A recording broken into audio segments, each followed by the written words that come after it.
하나님께서 오늘 우리에게 주시는 말씀은 고린도후서 5장 1절에서 4절 말씀과 16절에서 17절 말씀입니다.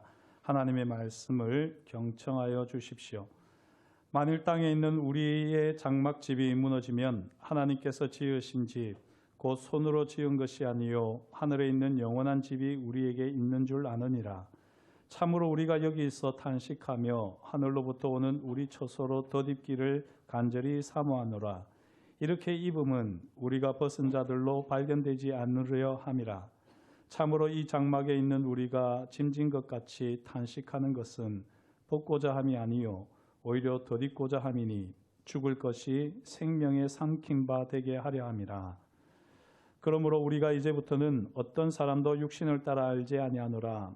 비록 우리가 그리스도도 육신을 따라 알았으나 이제부터는 그같이 알지 아니하노라. 그런즉 누구든지 그리스도 안에 있으면 새로운 피조물이라. 이전 것은 지나갔으니 보라 새 것이 되었도다. 아멘. 이 말씀을 가지고 함께 은혜를 나누겠습니다. 먼저 한번 기도하겠습니다. 하나님 아버지, 세상에 속한 모든 것들을 십자가 앞에 내어놓고 오직 주님의 말씀 앞에 씁니다. 2024년을 새롭게 열어가는 저희에게 주님께서 친히 찾아오셔서 말씀하여 주옵시고 하나님의 말씀 생명의 씨앗이 우리 마음밭에 뿌려지게 하시고 심겨지게 하셔서 2024년 풍성한 열매를 맺어가는 우리 모두가 되게 하여 주옵소서. 이 시간 주의 말씀을 우리가 간절한 마음으로 받사오니 말씀을 전하는 자나 듣는 자가 성령 안에서 하나 되게 하시고 부족한 사람의 죄와 허물은 십자가 보혈로 덮어주옵시며 오롯이 주님의 말씀만이 들려지고 선포되어지는 시간 되게 하여 주옵소서. 모든 것을 감사드려오며 예수님의 이름으로 기도드립니다. 아멘. 새 지평 하면 여러분들은 뭐가 떠오르십니까? 제가 이 새 지평이 무엇이 있나라고 좀 궁금하기도 해서 이 구글에서 찾아봤습니다. 새 지평하고 두드렸더니요, 지평 막걸리가 뜨더라고요. 제가 막걸리를 좋아하지는 않는데, 이 지평 막걸리가 뜨길래 한번 이렇게 쭉 자료를 살펴봤습니다. 지평 막걸리는요, 1925년에 양평 지평면에 지평 양조장이 설립되면서 생산되기 시작한 100년 전통의 오래된 제품입니다. 한때 이 막걸리가 주조업계에서도 사양 상품으로 여겨지던 시기에 이 손자인 이 새로운 사장이 서울에 마케팅 사무실을 차리고 이 새로운 마케팅 전략을 통하여서 2030에게 신선한 충격을 주며 막걸리 업계에 새 지평을 열었다. 이렇게 이제 자료가 뜨더라고요. 고무적인 것은 2018년에 춘천 동산면에 지평 막걸리 공장을 지어서 우리 춘천의 향토 기업이 되었다는 점입니다. 한 시대의 경계에서 한계를 넘어 새로운 시대를 열어갈 때 우리는 새 지평을 열었다라고 표현을 합니다. 오늘 바울은요, 말씀을 통해서 새 지평이 열렸다라고 선언하고 있습니다. 이번 주에 우리가 암송해야 할 말씀이 고린도후서 5장 17절 말씀인데요. 한 주간 동안 이 말씀을 수시로 이렇게 읽고 또 마음에 새기시면 아마 하나님께서 동행하여 주시는, 역사하시는 그런 생생한 경험들이 이번 한 주간에도 있을 줄 믿습니다. 그런즉 누구든지 그리스도 안에 있으면 새로운 피조물이라. 이전 것은 지나갔으니 보라 새 것이 되었도다. 이 말씀에서 가장 중요한 단어가 무엇일까요? 바로 그리스도 안에입니다. 이 말씀에서 보면 사람을 두 종류로 나누지요. 그리스도 안에 있는 사람, 그리스도 밖에 있는 사람입니다. 바울은 그리스도 안에 있는 사람을 새로운 피조물이라 선언합니다. 달리 오늘 설교 제목처럼 새 지평의 사람이라고 말할 수 있을 겁니다. 새로운 피조물은 이전 것은 지나가고 새 것이 된 존재이죠. 이전 것은 지나가고 새 것이 되었다. 이 말은 새로운 창조가 있었다 하는 말이기도 합니다. 그렇다면 이 새로운 창조가 무엇일까요? 새로운 창조를 알기 전에 옛 창조부터 우리가 한번 더듬어 볼 필요가 있겠습니다. 창세기 1장 1절 태초에 하나님이 천지를 창조하시니라. 모든 것이 시작되던 바로 그때에 하나님께서 우주를 창조하셨습니다.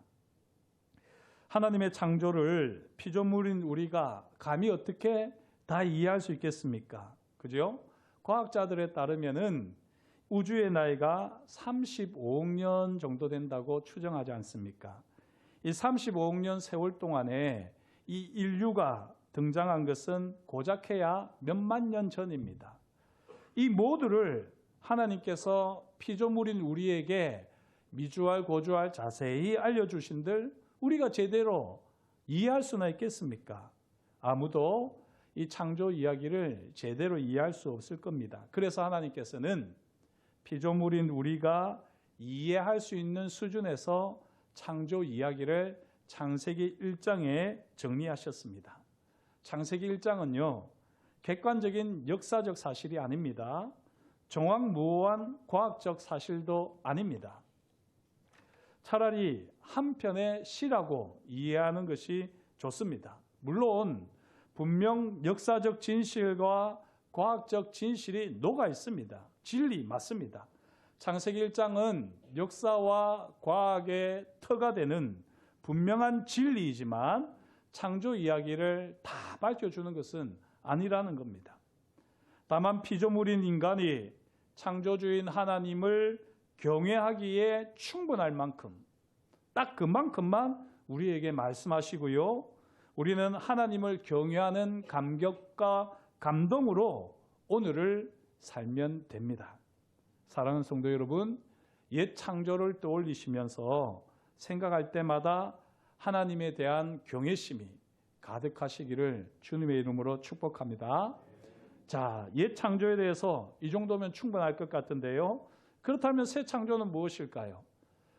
태초에 하나님께서 천지를 창조하셨듯이 이 옛 창조에 버금가는 우주적인 새 창조는 인류 역사의 마지막 날에 있을 겁니다. 새하늘과 새 땅이라는 새 지평이 열리는 날은 현생 인류의 마지막 순간입니다. 그런데 오늘 바울을 보면 새 창조를 인류의 마지막 순간으로 미루지 않았습니다. 이전 것은 지나갔고 보라 새 것이 되었도다 선언합니다. 그렇다면 새하늘과 새 땅은 아니지만 이미 새 지평이 열렸다는 말씀이지요. 과연 우리 앞에 이미 펼쳐진 이 새 지평, 이 새 지평이 무엇일까요? 바로 앞 15절 말씀에서 바울은 선포합니다. 한번 같이 읽도록 하겠습니다. 그가 모든 사람을 대신하여 죽으심은 살아있는 자들로 하여금 다시는 그들 자신을 위하여 살지 않고 오직 그들을 대신하여 죽었다가 다시 살아나신 이를 위하여 살게 하려 함이라. 이렇게 이야기를 하면서 17절에서 그런즉 누구든지 그리스도 안에 있으면 새로운 피조물이라 새 지평이 열렸다라고 바울은 선포합니다. 이 15절 말씀을 가만히 보시면 두 단어로 정리할 수 있는데요. 두 단어 뭐가 떠오르십니까? 바로 십자가와 부활입니다.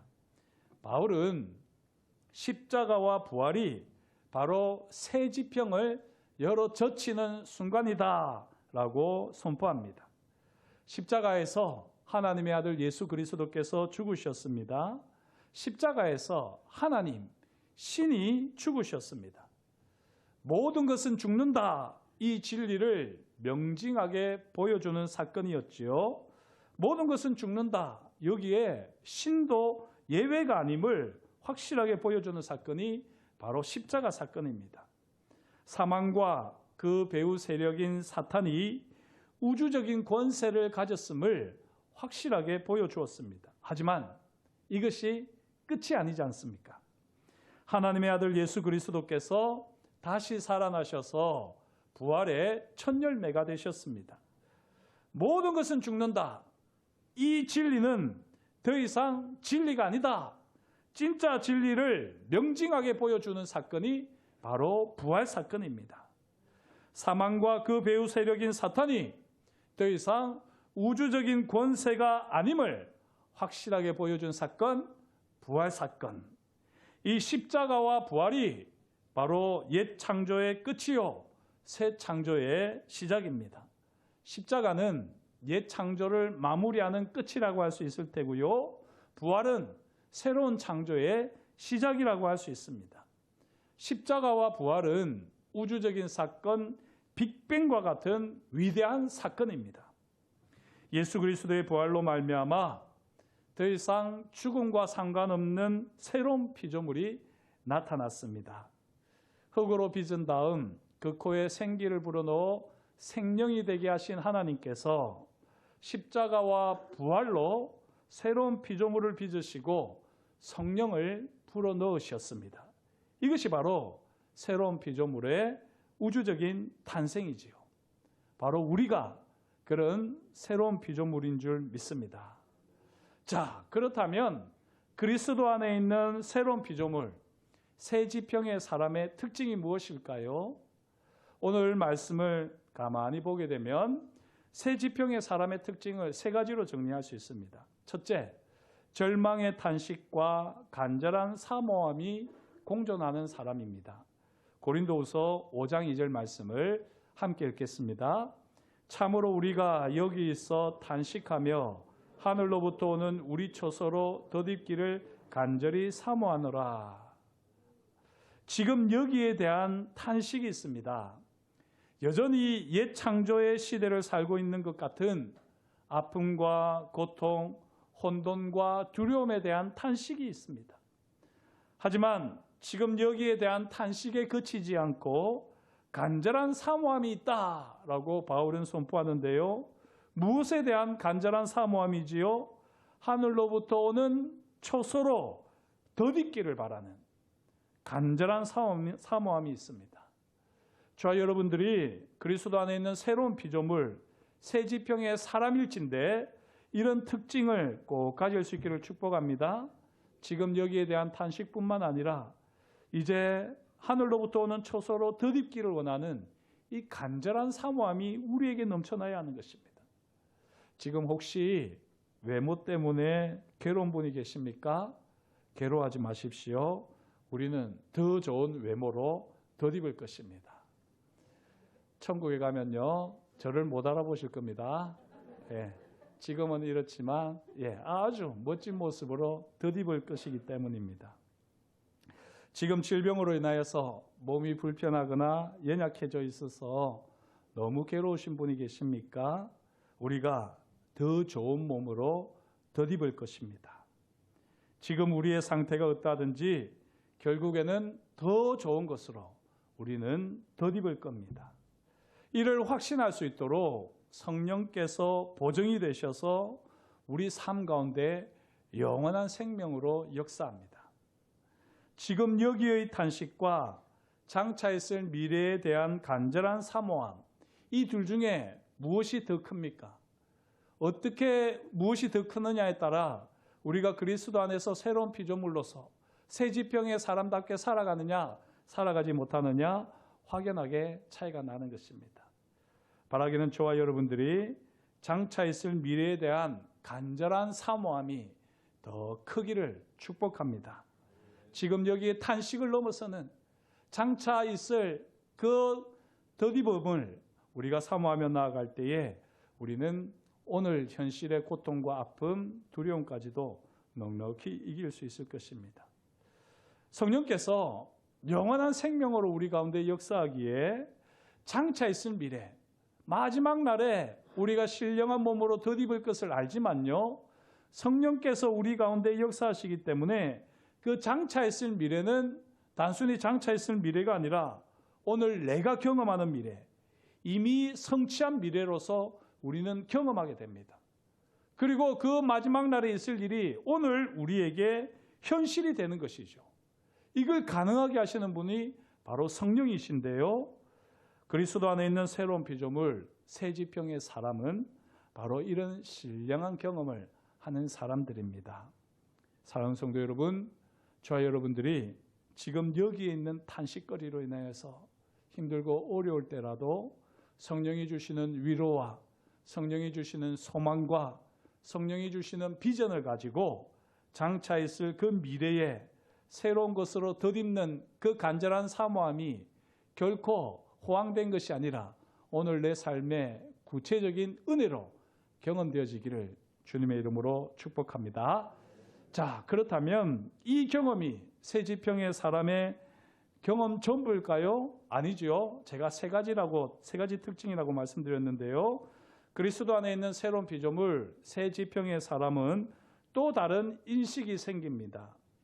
이게 바로 새지평의 사람의 두 번째 특징인데 바로 믿음으로 행하는 겁니다. 고린도후서 5장 7절 말씀을 한 목소리로 읽겠습니다. 이는 우리가 믿음으로 행하고 보는 것으로 행하지 아니함이로라. 우리는 믿음으로 행하는 사람들이지 보는 것으로 행하는 사람들이 아닙니다. 우리가 십자가와 부활을 보았습니까? 우리 중에 십자가와 부활을 본 사람은 없습니다. 그러나 우리는 믿음으로 행합니다. 믿음으로 행하다 보니 직접 보지는 못했지만 보는 것보다 더 선명하게 우리 마음에 십자가와 부활이 새겨졌습니다. 바로 이 신령한 경험을 가지고 우리는 장차 있을 새하늘과 새 땅이라는 이 새 창조가 이미 십자가와 부활과 함께 시작되었음을 믿을 수 있습니다. 이렇게 십자가와 부활을 통하여서 새 창조를 믿고 나아가는 사람, 이런 우리는 우리가 하나님 앞에 알려진 존재라는 것을 알게 되고요. 11절 말씀이 그걸 이야기하고 있습니다. 그리고 12절 말씀처럼 외모로 자랑하지 아니하고 마음으로 자랑할 기회를 만듭니다. 사랑하는 성도 여러분, 외모로 자랑하지 마십시오. 이 세상에 속한 것들, 옛 창조에 속한 것들로 자랑거리를 삼지 마십시오. 새 창조에 속한 것들로 자랑거리를 삼으십시오. 새 창조에 속한 것들은 아직 보이지 않습니다. 하지만 믿음으로 행할 때에 온전히 경험되는 것입니다. 새 창조에 속한 것들은 오직 마음으로 자랑할 수 있을 뿐입니다. 그렇다면 이 외모로 자랑하지 않고 오직 마음으로 자랑한다. 이게 구체적으로 무엇을 의미할까요? 이게 바로 그리스도 안에 있는 새로운 피조물, 새지평의 사람의 세 번째 특징인데요. 그리스도 안에 있는 새로운 피조물, 새지평의 사람은 외모로 자랑하지 않고 오직 마음으로 자랑하는 사람입니다. 이 오직 마음으로 자랑한다는 것이 참 이해하기 쉽지 않은데 바울은 단 한마디의 외침으로 오직 마음으로 자랑하는 것이 무엇인지를 분명하게 보여줍니다.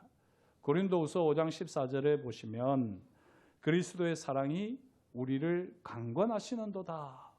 바울은 선포하고 있습니다. 저를 따라서 한번 해주시겠습니까? 그리스도의 사랑이 우리를 강권하시는도다. 그렇습니다. 외모로 자랑할 것은 없지만 그러나 그리스도의 사랑이 우리 가운데 강력하게 역사해서 우리가 마음으로 자랑할 수 있다는 것입니다. 예수님의 십자가와 부활을 통하여서 그리스도의 사랑을 강력하게 경험합니다.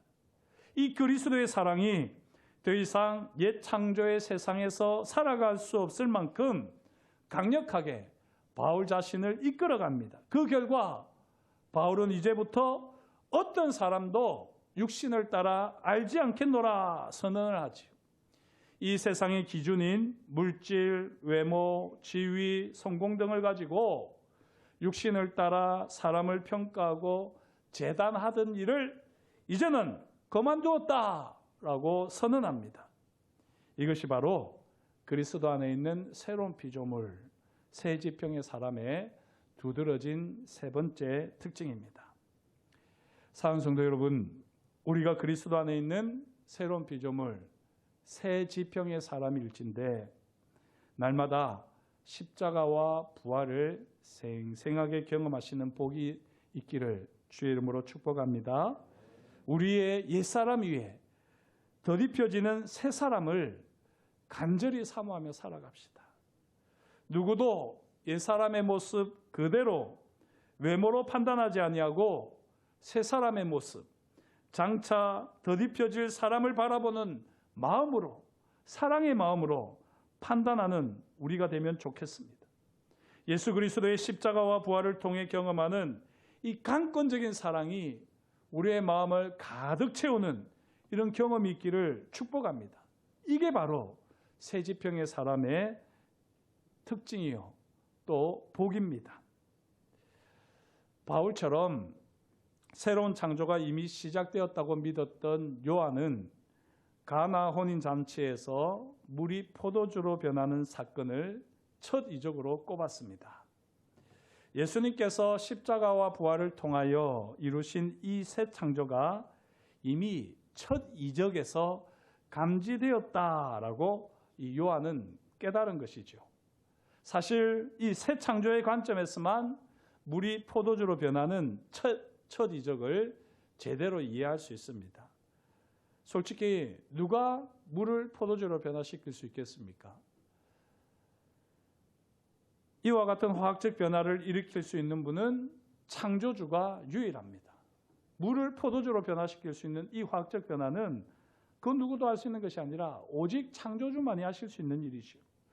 예수님께서 이 땅에서 보여주신 수많은 기적들, 그 기적들은 새 창조의 역사의 서막이다 라고 하는 관점에서 요한은 예수님의 여러 가지 기적들을 기록하고 있었습니다. 그 첫 이적이 바로 물이 포도주로 바뀌는 사건이었던 거죠.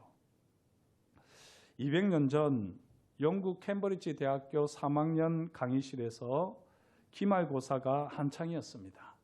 시험 문제는 단 하나, 예수가 물을 포도주로 바꾸었던 기적을 종교적, 영적 의미에서 서술하라. 어떻게 문제가 쉽나요? 어렵나요? 이 문제에 모두들 열심히 답을 쓰고 있는데 한 학생은 따스한 햇볕이 내릴 쬐는 교정을 조용히 내려다보고 있었습니다. 시험 감독하던 교수가 그 청년에게 다가가서 조용히 묻지요. 왜 시험지에 답을 쓰지 않고 있느냐? 그때 학생이 딱히 쓸 말이 생각나지 않습니다 라고 대답을 했습니다. 시험 종료를 알리는 종이 울리기 직전 그 청년은 한 문장을 써서 답안지를 제출했는데요. 그 청년은 그 시험에서 최고의 성적인 A+를 받았습니다. 그의 답안은 무엇이었을까요? 그가 썼던 한 줄의 답은 바로 이것입니다. 물이 자신의 창조주를 보고 얼굴을 붉혔도다. Water saw its creator and blushed. 아주 감동적인 문장이 아닙니까?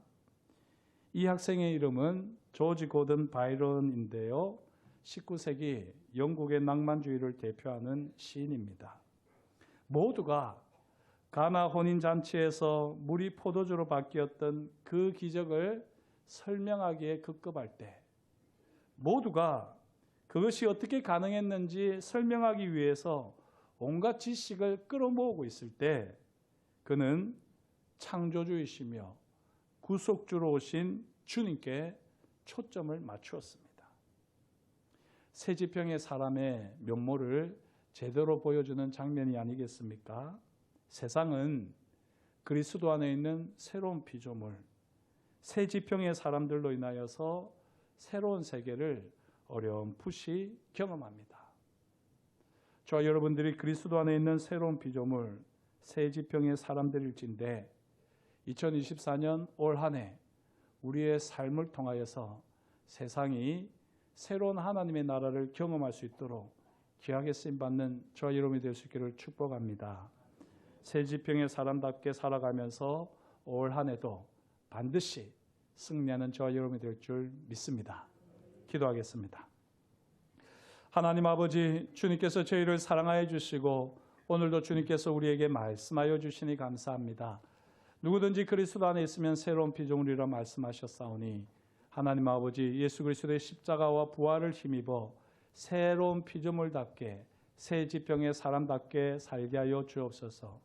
우리의 삶의 자리가 어떠하든지 위로부터 오는 하나님의 능력을 덧입게 하시고 하나님이 베풀어 주시는 은혜를 덧입는 가운데에 하나님 믿음으로 모든 것을 보게 하시며 그 어떤 사람도 육체로 인간적으로 판단하지 아니하고 오직 하나님이 주시는 감동과 강권하시는 사랑을 가지고 품고 또한 하나님 아버지 섬기며 함께 하나님의 나라를 이루어가는 우리 모두가 되게 하여 주옵소서.